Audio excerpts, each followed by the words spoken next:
World class যারা বলার আছে, রাশিদ খান, শেনওয়ান, ইয়াসির শাহ, তারাও কিন্তু রিপ্রেজেন্ট করতেছে তার দেশকে অনেক ভালোভাবে।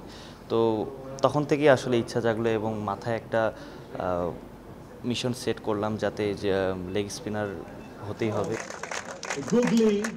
18 বছরের শিহাবকে চেনার কথা ক্রিকেটের খোঁজ খবর রাখলে। দেশের ক্রিকেটে লেগ স্পিনার সংকট এতটাই তীব্র যে স্কুল ক্রিকেটে তার বোলিং আলোড়ন ফেলে গোটা দেশ জুড়ে।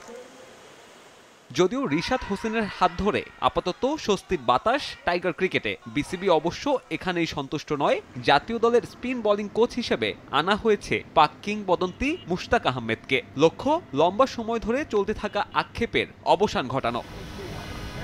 এর মাঝেই গেম ডেভেলপমেন্ট সারা দেশ চষে তুলে এনেছে 80 জন wrist arm spinner. Pakistani Shahed মাহমুদের তত্ত্বাবধানে বাছাই করা এসব লেগ স্পিনাররা পরবর্তী ধাপের পরীক্ষা দেবে হোম অফ ক্রিকেটে।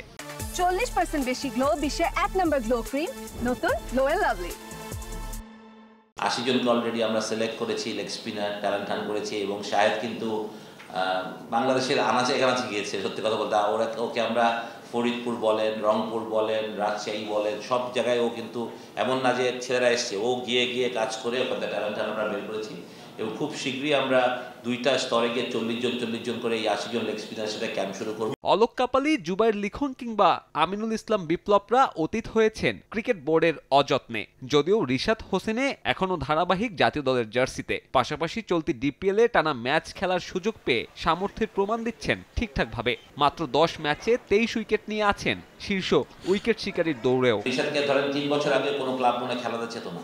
এবছরও আমার সাথে আবনীতে ছিল, গত বছর আবনীতে ছিল। আমার আবনী যেভাবে স্ট্রং দল, তখন আমি ভাবলাম যে রিশাদকে এখানে খেলানো ডিফিকাল্ট।